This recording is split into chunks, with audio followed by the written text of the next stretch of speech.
Muy buenas, bienvenidos un día más al Mañanero. Tenemos que hablar de cómo han hackeado a la SEC. Sí, esta semana no defrauda de ninguna manera. Continuaremos hablando hoy de qué pasó con la recesión, y es que mucha gente esperaba que esta se produjese y jamás la vimos. ¿Qué razones hay que pueden explicar esta ausencia? Continuaremos con la anticrisis española. España siempre un paso por delante. Y cerraremos el Mañanero de hoy hablando de el petróleo y las gratas sorpresas que nos está dando a todos y cómo Europa probablemente no disfrute de este buen rollismo que el petróleo nos ofrece. Bien, comencemos con la SEC hackeada. La semana del ETF transcurre como era de esperar. Mucha expectación al respecto de si se aprobará o no se aprobará el ETF, comentarios por parte de todos en los medios. La CNBC ayer decía que el jueves debería estar todo cotizando y, claro, la cuenta de Twitter de la SEC hackeada para hacer un anuncio, el de que los ETF ya habían sido aprobados. Claro, este anuncio, teniendo en cuenta que su cuenta había sido hackeada, pues fue un anuncio falso y rápidamente desmentido por Gary Gensler, que dijo: Dios, nos han hackeado, esto es mentira, no se ha aprobado nada todavía. El surrealismo de la situación, supongo, es comprensible. Si recordáis, también hackearon la cuenta de BlackRock hace un par de meses para anunciar que se había aprobado dicho ETF. Teniendo en cuenta que con suficientes alicientes todo es hackeable, menos Bitcoin, lo cual, bueno, no deja de ser irónico, la culpa de esta situación de los hackeos y demás para mí está en el tejado de la SEC, y yo francamente le daría caña a Gary y sus coleguis por ponerse en esta situación. Una situación de riesgo en la que realmente no deberían haberse puesto nunca. Si ellos hubiesen aprobado este ETF hace tiempo, como se había solicitado, y como jueces en, al menos un juicio, ya dijeron que tenían que haberlo aprobado. Bueno, pues si hubiesen hecho esto antes, pues la pelota no se habría hecho tan grande y no habría tantos alicientes e incentivos como para llegar al punto de hackear la cuenta de Twitter de la SEC para hacer este anuncio falso. Sea como fuere, a un día de la decisión, o más bien el día de la decisión, que es hoy, hay 3 lecturas que hacer sobre el ETF. La primera: ya sé que llevo hablando del ETF toda la semana, pero es lo que hay. Y aún hay cosas interesantes. Como digo, estas 3 que vienen a continuación. La primera es lo que puede pasar hoy. Que tú pensarías, bueno, o lo aprueban o no lo aprueban. No, mentira. No es tan sencillo. De hecho, hay un montón de escenarios posibles. Déjame que te lleve a través de todos ellos. El primero es que se apruebe todo. Todo para adelante y arreglado. El segundo es que se niegue todo para atrás y arreglado. Este es improbable, de acuerdo a todos, pero no imposible. El tercero, y la cosa se empieza a poner gris, es que se apruebe parte. Es decir, que se aprueben algunos ETFs y otros no se aprueben. Y se aprueben en el futuro. De hecho, el único que tiene la fecha límite hoy es el de ARK. Pero se espera que si se aprueba el de ARK, no se apruebe solamente el de ARK, pues sería darle una ventaja competitiva a ARK sobre el resto, de modo que por eso se dice que se aprobarán más de uno si se aprueba uno. Pero no tiene por qué aprobarse todos. Este sería el escenario 3, que se apruebe parte. Y luego está el escenario 4, desconocido por mi persona hasta hace poco. Y es que hay un escenario que sería el de la aprobación hacia el limbo. Un escenario que suena fatal y con razón. Esta es una situación en la cual tú apruebas parte del ETF, pero no del todo. Y es que resulta que hay 2 papeles, por así decirlo, a aprobar. Uno que tiene que aprobar la división de mercados de la SEC y otro la división de corporaciones de la SEC. 2 equipos distintos de personas que trabajan para la SEC y que pueden o no estar de acuerdo a la hora de llevar a cabo esa revisión. Y podría darse el caso de que uno de esos equipos diga, oye, el de mercados, que es el que tiene el vencimiento hoy, diga, oye, pues sí, lo aprobamos, pero el de corporación no lo apruebe, o al menos no todavía. Lo cual, como digo, llevaría a este ETF, el ARK, que es el que tiene el vencimiento hoy, a una especie de limbo y, pues, también a todos los demás. Esta opción, como es muy surrealista, para mí gana enteros. Segunda cosa a comentar al respecto del ETF, y es que el interés abierto en futuros sobre Bitcoin, esto es la cantidad de gente con posiciones abiertas en futuros sobre Bitcoin, la cantidad de gente que está tradeando ahí a lo loco, ha alcanzado un nuevo máximo anual con un interés abierto que ha superado los 6.000 millones de dólares, el nivel más alto de la historia, no solamente de este año. Un nivel que ha ido en constante aumento a medida que nos acercábamos a la decisión final sobre las solicitudes de ETF de Bitcoin, y un nivel del cual se pueden extraer dos conclusiones. Por un lado, es posible que estas posiciones se cierren en torno a la aprobación del ETF, lo cual sería una especie de vender la noticia. Por otro lado, si este fuera el caso, ¿por qué estas posiciones que se esperan cerrar conforme se apruebe la noticia o se haga la noticia no han comenzado a cerrarse ya? Bueno, pues esto podría explicarse por qué los participantes en el mercado estén utilizando estos futuros como puente de liquidez para exponerse al Bitcoin ETF Spot. Esto es otra lectura posible. Y la tercera y final lectura sobre la cuestión del ETF a día de hoy es que, como digo, he hablado antes del hack a la cuenta de BlackRock. Y este hackeo, cuando se dijo que el ETF de BlackRock había sido aprobado, supuso una subida del 10% en el precio de Bitcoin, lo que dio la pista al mercado de que, aunque el anuncio era falso, estaba claro que había demanda sobre el ETF Spot. Y eso llevó al precio de Bitcoin a subir desde el 25.000, que estaba más o menos cuando se hizo ese anuncio falso, a los 45.000 que se encuentra hoy. El hackeo de ayer a la cuenta de la SEC, no obstante, tuvo el resultado opuesto, y es que desde ese hackeo o desde ese anuncio, Bitcoin cae un 2,5%. ¿Indica esto que la aprobación sería, inicialmente al menos, un vender la noticia? Esto es, que el precio de Bitcoin caería si se aprueban los ETFs. Pues si todo va bien, lo veremos en el mañanero de mañana. ¿Qué fue de la recesión? En 2022, lo recordaréis, fue hace poco, el 80% de los gestores de fondos esperaba una recesión. Pasaron meses y en 2023 el 50% esperaba una recesión. Hoy quedan pocos esperándola. Yo mismo esperaba una, pero cada día que pasa veo más posible el llamado soft landing. ¿Cómo es posible que Estados Unidos haya conseguido ese aterrizaje suave? ¿Acaso un grupo de reguladores y políticos ha conseguido manejar la economía para evitar una recesión a pesar del alza en los tipos? No exactamente. Una explicación al regate a la crisis une lo ocurrido en el mercado energético con el gasto gubernamental y me parece la explicación más completa al respecto. Y por tanto la única que puede dar una visión clara al respecto de por qué se ha evitado o cómo mejor se ha evitado esa recesión. Veamos. Empecemos con el análisis de Bloomberg para abordar el lado energético. Su tesis es que, cito a Bloomberg, si la escasez de energía es profundamente bajista para la economía, la abundancia de esta debe ser increíblemente alcista. Lo suficientemente alcista como para superar subidas de tipos sin precedentes, interrupciones en la cadena de suministro derivadas de la guerra y las consecuencias negativas de una polarización política extrema. En el caso de la economía estadounidense durante los últimos 2 años, esta explicación resuelve el misterio de la recesión ausente. Cierro cita. En marzo de 2022, con el petróleo en máximos y la actividad industrial americana en mínimos, Biden decide vaciar las reservas estratégicas de petróleo, las que tienen ahí ahorradas por si hay un conflicto. Parece, en su momento, un movimiento únicamente político, pero que tiene grandes resultados. La venta de millones de barriles ahorrados provocó rápidos descensos del precio mundial del petróleo, puso bajo control los precios nacionales de la gasolina y, en última instancia, hizo que los demócratas, el partido en el poder de Biden, obtuvieran mejores resultados de lo que muchos preveían en las elecciones de mitad de mandato.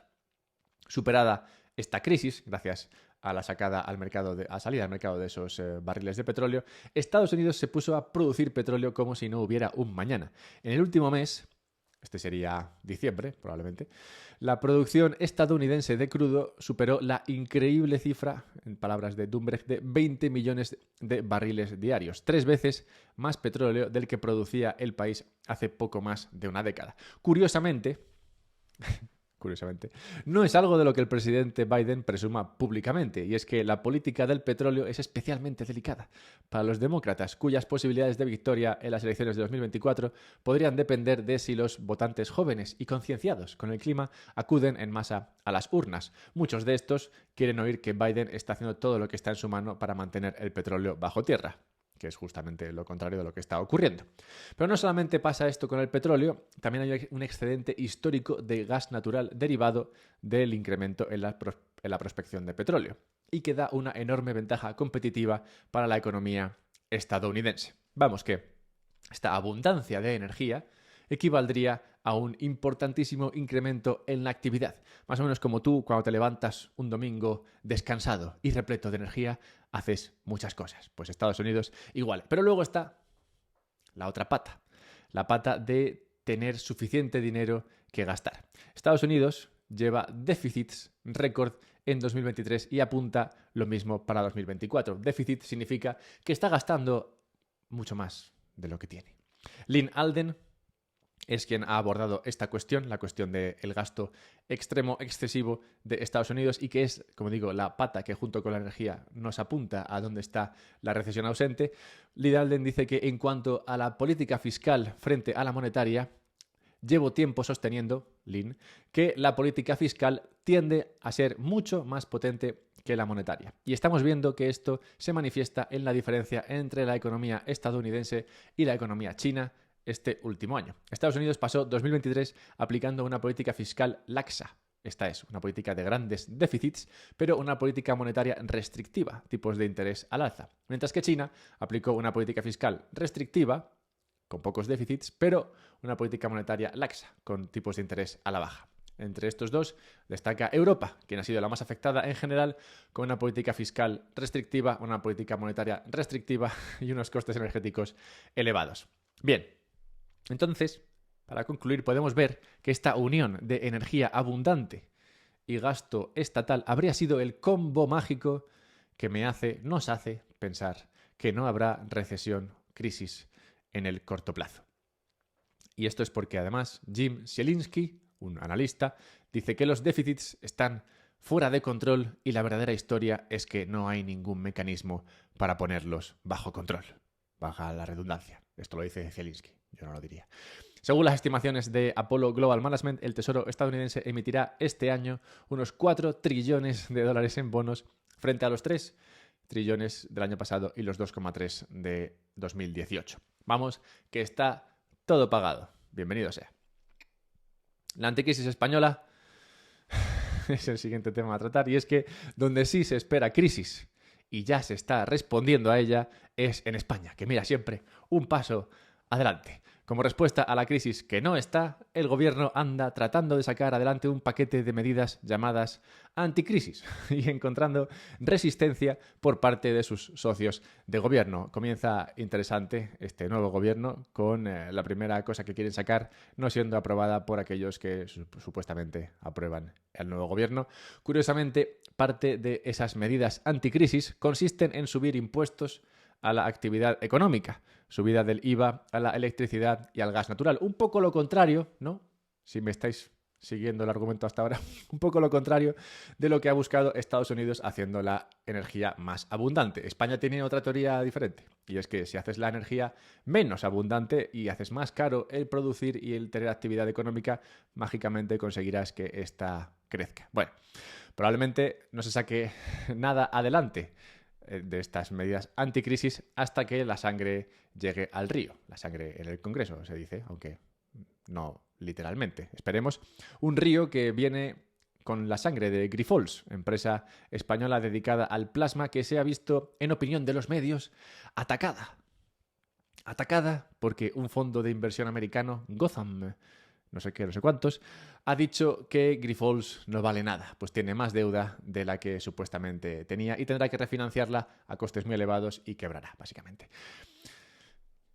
A este respecto, simplemente decir que vender, como ha hecho estos de Gotham, vender algo que no crees que valga y anunciar tus razones sobre por qué lo haces, nunca sería un ataque. Eso es libertad de expresión de toda la vida de Dios. Y al final, la verdad acabará asomando. Sí, es verdad que Grifols no vale nada, pues no valdrá nada. Si Grifols vale algo, pues valdrá algo. No sé por qué los medios hablan de ataque cuando es simplemente pues, una opinión de un actor del mercado. Como tu opinión cuenta mucho para crecer este canal, si puedes compartir esto, hazme caso, llegamos a muchos. Y si llegamos a muchos, tú te verás en la posición de poder estar hablando con alguien por ahí en el parque, en casa o en el trabajo, que también tiene estos mismos temas de conversación, lo cual pues supongo te resultará épico, maravilloso y lo disfrutarás. Así que comparte este contenido para que llegue a más gente. Puedes ayudarte al tiempo que me ayudas comprando Bitcoin en Relay y puedes guardar ese Bitcoin en una Bitbox. Encontrarás enlaces y descuentos en la descripción. Dejadme que continúe hablando de más descuentos. Y es que el petróleo sigue bajando. Para alivio, los españoles, el mundo está echando un cable a esa abundancia energética, pero aún podría ayudar más.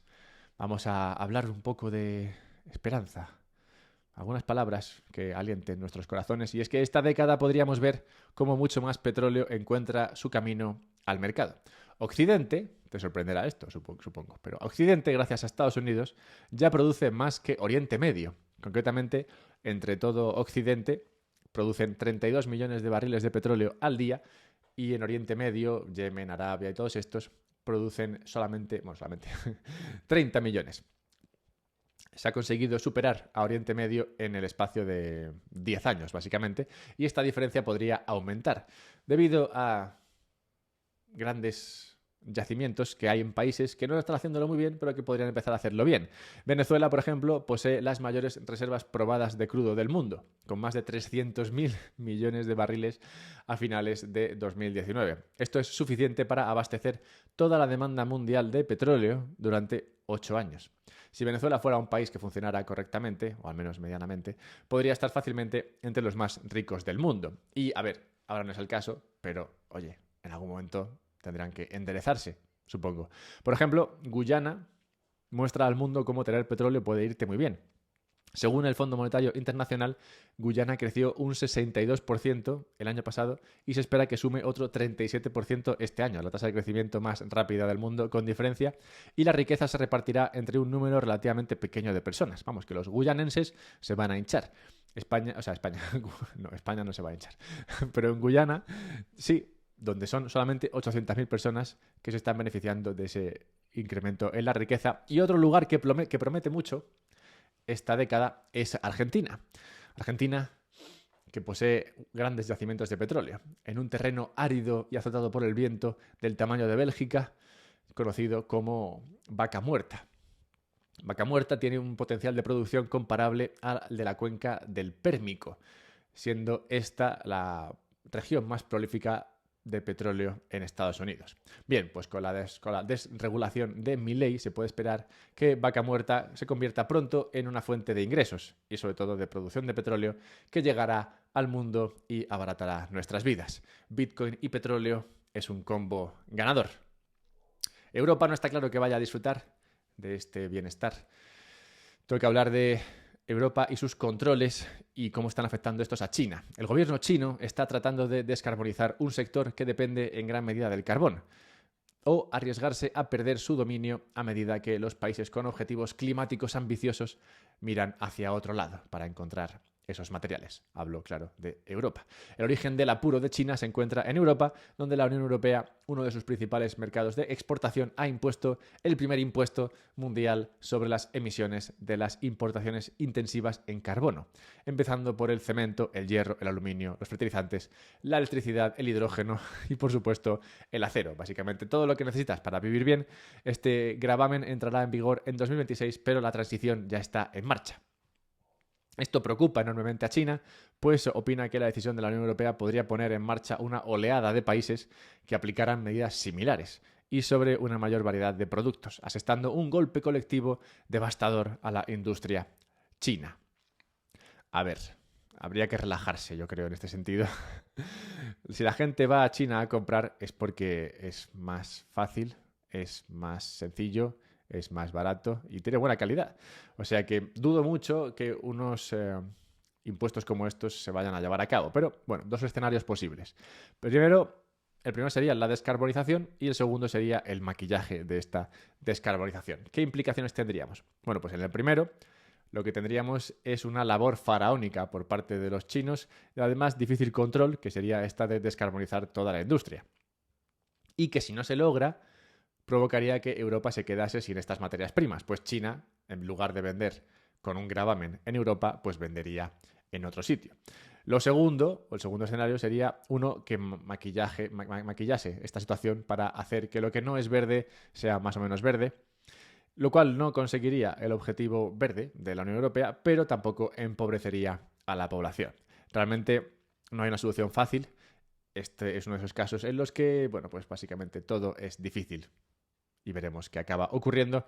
Como difícil tuvo que ser la decisión de Marinus van der Lubbe, persona cuya muerte recordamos en tal día como hoy. Van der Lubbe fue un comunista holandés que quemó el Congreso alemán en 1933 como protesta al régimen nazi. Una figura controvertida, pues no se sabe si fue él o no fue él.